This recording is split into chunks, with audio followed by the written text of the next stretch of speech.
Hi guys, welcome back, Sunbury Housewives, and welcome to another tutorial. Today I'm going to be sublimating on phone cases. I find this super cool because if you can't find a phone case that you like, you can easily just make your own. So let's go ahead and get into the tutorial. So I have several sizes different phone cases here because everyone doesn't have the same phone. So I printed out my image and I'm just going to go ahead and cut down the images using my paper trimmer, and I'll probably use some scissors as well to separate them so that I don't have to have one full sheet of just the all those, and they'll run over into each other, if that makes any sense. It makes sense in my head. But anyway, yeah, I'm using the scissors here to cut them apart. It'll just make it easier for me. That way I know that one case isn't running into the other, even though I printed these just slightly bigger than the case or the metal piece itself, because the case comes in a couple pieces. So yeah, you'll see. Anyway, just watch me cut this.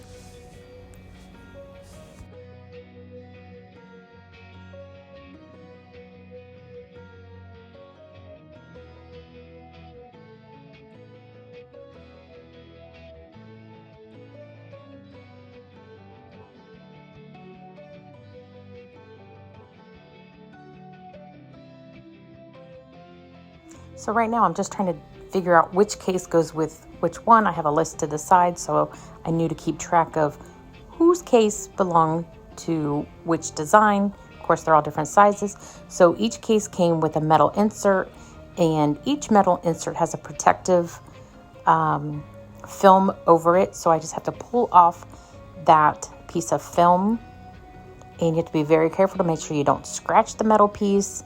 And once you do that, you just peel it back, and then I try not to touch the metal piece as much as possible. I don't want to get any oil from my hands on it. And yeah, so once I do that, I lay the metal piece upside down so the white side is face down onto the image, line it up the best that I can. I'd already pre-measured all of these, and then I will take my heat resistant tape and start taping it to the sublimation metal plate. This has a special coating on it. It's a polyester coating on this metal insert, which makes it sublimation. This is such a cool process that when you continue watching, you'll see. Like I said, you just want to make sure that it's lined up, and you want to make sure that this tape is really tight between the paper and the metal plate, because you don't want this to move around. Moving the paper around or the metal plate around will cause ghosting, and it'll make your image blurry. You don't want that.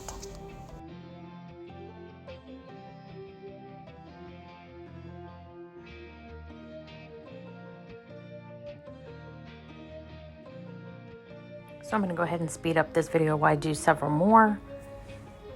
And I'm just going to go ahead and continue pulling off this film and lining up to the corresponding papers and attaching those.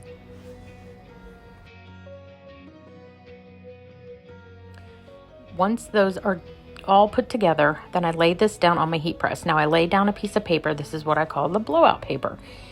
The reason that you want to do this, you'll see here in a little while. So keep this in mind. So then you want to not place your thing down this way. You want to place it with the paper up.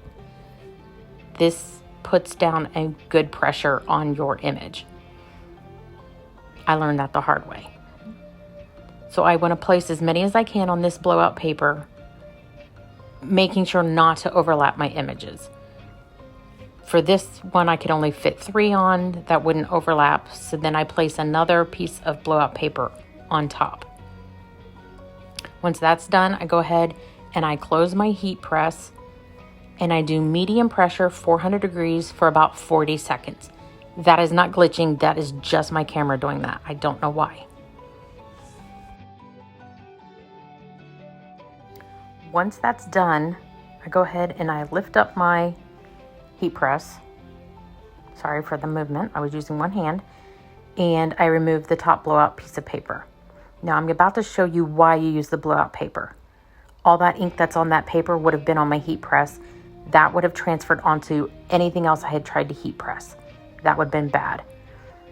So you can see all that ink on that paper that's left. So then you want to carefully, because these metal pieces are hot, very hot. You want to carefully remove the tape and remove the paper from your metal plate.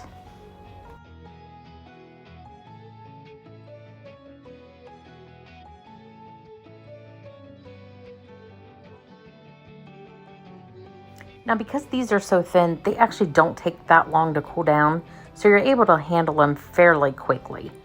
So I just go ahead and remove all the tape and all the paper and then set it aside.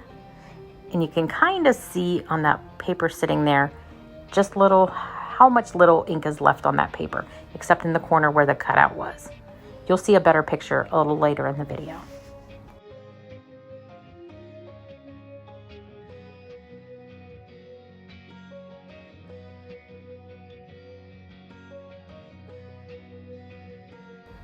All right, right here you can see just how much ink was used. This I just find so amazing. I am so fascinated by sublimation. So now I'm going to go ahead and assemble the cases. So I take out the respective case for each plate, and I go ahead and I use my weeding pen and I remove the backing of the adhesive. Pull that off and then line up the metal plate onto the back of the case.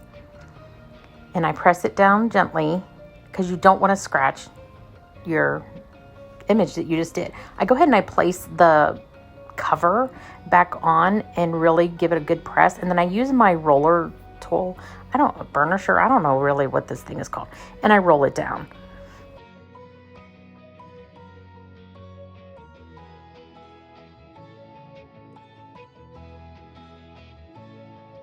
Look how awesome that looks. Oh, I'm in love.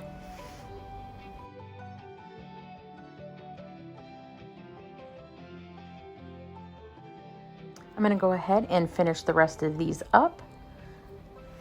I am absolutely in love with how these turned out.